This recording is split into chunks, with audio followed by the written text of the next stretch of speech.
All right, Landon. So we are literally halfway through the season at this point. I want to see what your assessment is in terms of standing, in terms of how well the team's doing. Is it meeting the preseason expectations, or where are we with that? I think in the standings we're probably How are you? a little behind where we wanted to be, and we've left quite a few points on the table throughout the year.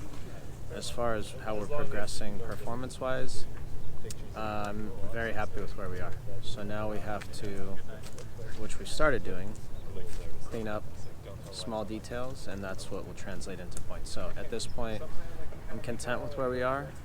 We went through a really, really hard first half of the season. I'm not sure another team in the league went through a schedule that difficult. And now we have a number of home games, a number of winnable games, and we got to put a lot of points on the table now. So how do you think the team's adapted, with a couple of injuries coming in, with the training the boys are coming in and are, putting their shifts in? Are you confident with the team moving forward with these important injuries on the squad? Very. It's hard when Jack Metcalf and Callum are hurt. That's a big loss for our team. But we have a roster of 20 plus for a reason, right? So this is opportunity for guys to play and show that they can be real contributors to the team. So it's difficult anytime you lose two key players like that, but we have no issues moving forward. There's no excuses. We can still win games.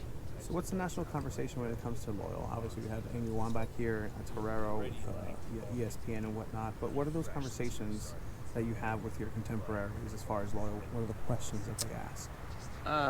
Well, people are, I think, becoming aware of who we are, right? Both in this market, but also nationally.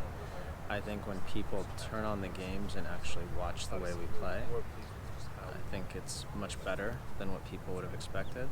But most of all, when people come to the stadium, I think the experience is pretty special. And so we have a great game day experience here. I think the product on the field is good. I think that people in the stadium make it a really fun experience, and people are noticing that, so it's great.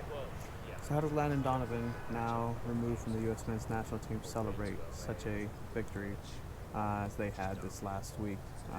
There was a lot of American flags on Twitter, I saw.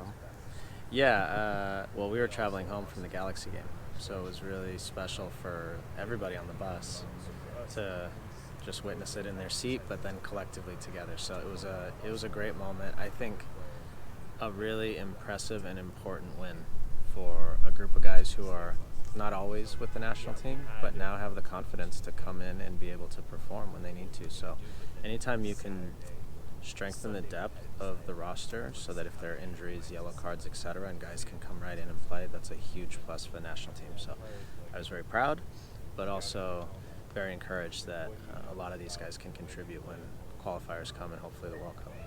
Absolutely. Perfect. Thank you, Landon. All right, man. Appreciate you, Tom.